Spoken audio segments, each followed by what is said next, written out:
entrance to the fortress! Ooh, he really is there!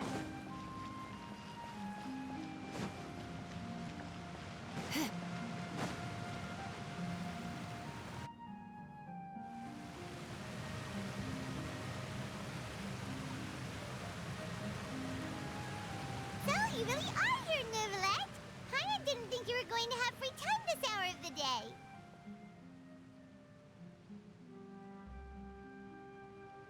Really? Oh, I suppose you must have met Mr. Linney. He took the time to greet me earlier when he passed this way. In any case, you came at a good time. I was just considering reaching out to you to set up a meeting, so I may explain some things that I haven't had the time to before. Aw, Paimon's glad that you remembered. Thank you for keeping us on your mind, what with you being busy and all. Alright, let's have it then. How was Fontaine actually saved? The whole business is still quite the mystery to us. It is strange how words can often leave a bitter taste in the mouth when it finally comes time to say them out loud.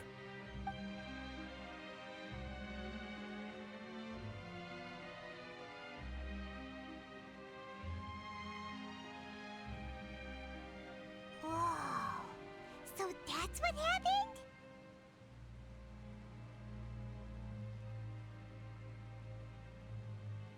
Focalor destroyed the divine throne of the Hydro Archon and restored your power to you, transforming you into a fully fledged elemental dragon sovereign! But Paimon still doesn't quite get what you did to save the Fontainians from dissolving. For me, the authority of the ancient dragons refers to absolute control over the hydro element. Fontainians were incomplete humans born of Egeria's use of the power of the primordial sea, with constitutions similar to that of mimics. But so long as those primordial energies remain within them, I could use the ancient dragon's authority to grant them true blood, after the fashion in which life was first brought into being on this planet. In other words, when I gave my verdict, Fontainians became true humans, and thus would naturally no longer be dissolved by water from the primordial sea. Focalor must have counted on you to make that decision as well. Your verdict was the key to making the prophecy appear to have come true while saving everyone.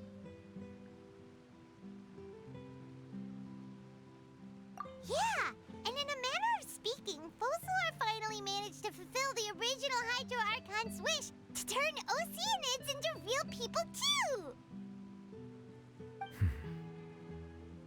It seems from your expressions that you still have more things you wish to ask.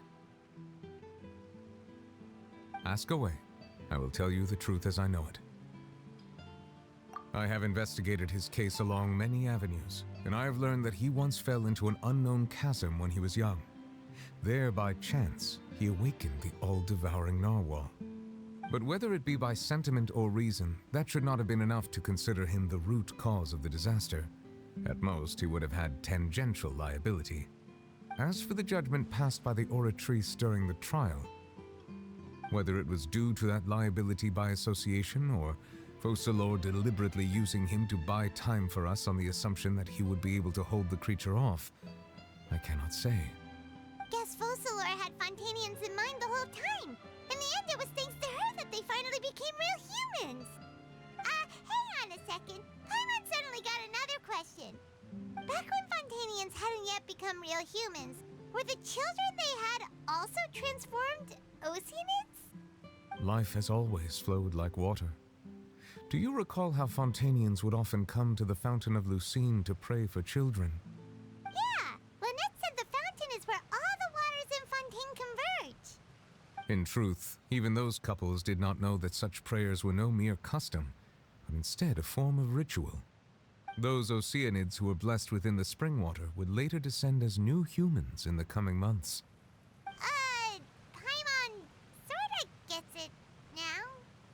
Either way, seems like this ritual won't be of any further use, but it'll probably live on as a local custom. Ask away. I will tell you the truth as I know it. Yeah, about that. Risley said Farina has already left. What's that all about? Ah, Lady Farina. The people are only aware that her death sentence has not been carried out. She abdicated the post of Hydro Archon and left affairs related to that title to me before leaving the Opera House. I related Focalor's words to her faithfully and completely. After hearing them, she seemed neither saddened nor comforted. She simply said that she was tired and needed to rest. Having said that, she then packed her things and moved out of the Opera House, not unlike how an ordinary person might. But she's still got a place to stay, right? You need not worry. I will make arrangements to ensure that she will not want for food, clothing, board, or travel. In truth, I am somewhat happy for her. The wear and tear on her spirit will, of course, take time to heal. But now that she no longer has to play the role of Focalor the Hydro Archon, she can finally lay down her burdens and lead a normal life. What about you then? What are your plans now that you've regained your full powers as the Hydro Dragon? After Focalor passed on, the Oratrice also ceased to function. This matter will directly affect our trials. After much careful consideration, I've decided to take over its role in our courts. From now on, I shall hear cases and pass verdicts by myself. Looks like you're still considering stuff from the perspective of the Udex, huh? As an elemental dragon, there are indeed many things that I must do. But this power and this duty, in a manner of speaking, you could say that both were granted to me. As such, before I attend to my other responsibilities, I must first and foremost continue to serve Fontaine as its highest judge. The duty of the Hydro Sovereign and the duty of the Udex shall coexist within my person. Additionally, the Hydro Archon's departure has brought about another problem, which is that the Opera House shall no longer produce indemnitium. That's true. That power was derived from the people's faith in the Hydro Archon, wasn't it? Wait, but the various mechs and machines in the city are all still okay. Where are they getting their energy from? As I am now, I have full command over New Musia, and it can serve as a complete substitute. Another reason why I cannot quite leave Fontaine immediately. Wow. This ancient dragon's authority stuff is really quite useful, huh? Ask away. I will tell you the truth as I know it.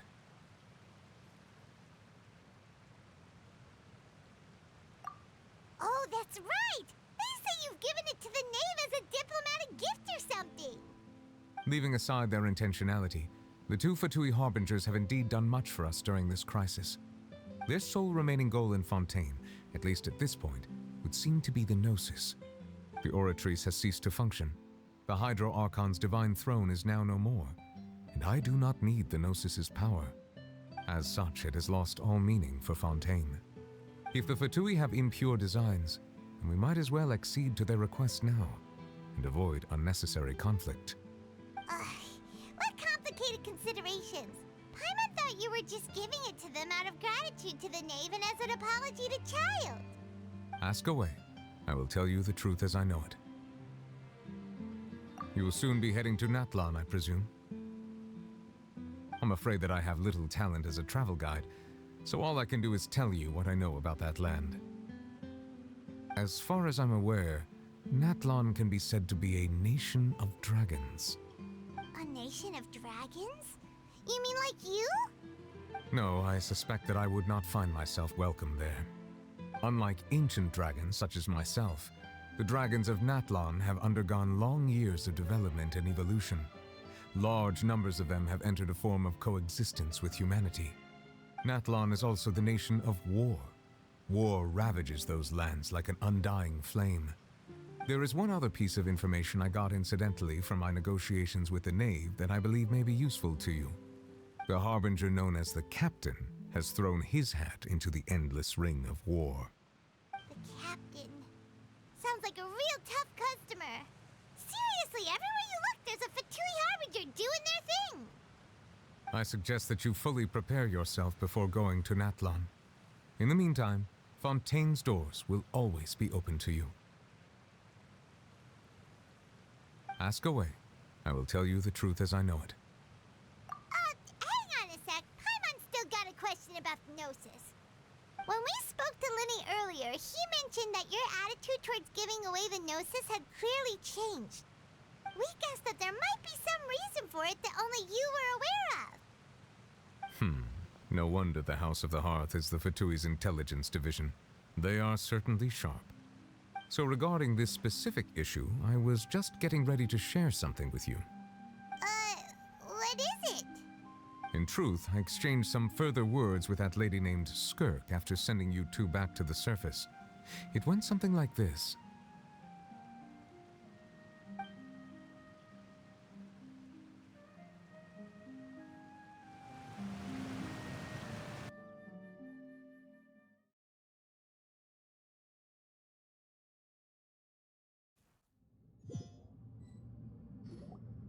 Well, we're going to head topside to see what's going on. You hurry over soon as well, all right, Nervalet? Whoa! What next? The all-devouring narwhal isn't here, so I'm no longer getting any interference. I can finally catch the scent of your power, what it's made of. It is the authority of the planet's primordial dragons, but with something very similar to a god's curse mixed in. It's quite a novel blend. I'm sure I've encountered something like this before. What was it again? I do not know what you speak of. Ah, of course. How could I forget? You should have the remains of the third descender on your person, yes? Remains? I've never heard of any such thing. Huh. According to your parlance, I believe it may be called a gnosis. Well, that much is true. After Focalor's divinity faded, she handed her gnosis to me. But I fear I have never heard of it described in the manner that you just did. I've been training with my master, the Foul, ever since I was young, and I have never returned to the surface since. So most of the information I possess, I got from him. It is only natural for those who are greater than humanity to possess a different sort of common sense, which is why there are so many problems in our attempts to communicate with humans. Regardless, you should probably get rid of objects of misfortune to prevent any disasters from befalling you. To live in itself is a blessing. But once a person dies, the bonds he once had with this world shall all turn to curses. What do you mean by that? No need to fret. These are just my personal thoughts, and my reason for no longer wishing to return to the surface. This third descender you refer to, who are they? And when did they die? Master never mentioned them to me. Perhaps it just wasn't that important for me to know. If you're interested, though, I could ask him. I'll be sure to pass the answer on to you next time. Next time? You believe we will meet again? I do. Wait. I have a disciple of my own, don't I? He can be the messenger then.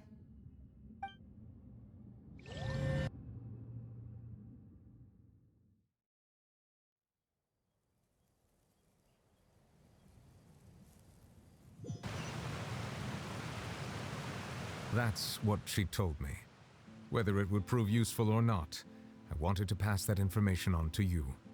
The remains of the third descender? So that's what the Gnosis actually are. Paimon just thought they looked like chess pieces. How could they be a person's remains? All the same, assuming that there was no misunderstanding or special metaphor at play, that is what she meant to say. And she said that it would bring misfortune and that you should check it, which is why you gave it to the Fatui. If she speaks the truth, then I would simply be putting Fontaine at unnecessary risk by keeping it here.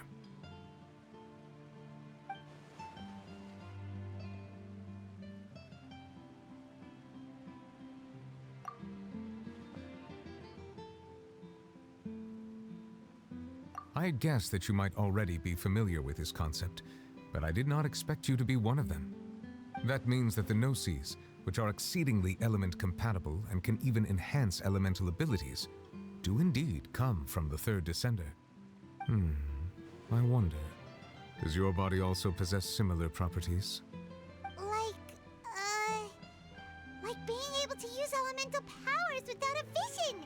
That does sort of count as special compatibility, right? No, let's not think about this stuff right now. It just feels creepy. Comparing the Traveler to the dead third descender and all. that's what you say, but this topic still feels like bad luck. Once Child recovers, let's get some more answers out of him. Or go look for his master and get the answers that way. I too believe it unwise to make too many blind guesses when information is lacking. The same is true of being at court. All right. Whatever the case, it seems like the crisis here in Fontaine's over for now. Yes. All of Focalor's efforts were for this moment as well. But she sacrificed herself in the end as a god, and she suffered through all those years as a human. Was that really what she wanted? I suppose that would be the mystery of a god's will. I suspect not. But once in a while, I too would guess that if wishes were like the clouds in the sky, they will one day return to the earth as raindrops. Life flows like water, and rain is the final answer. The water levels may sometimes tilt one way or another, but the rain falls fairly upon all. And what ultimately is the difference between the rains that fall upon all of us?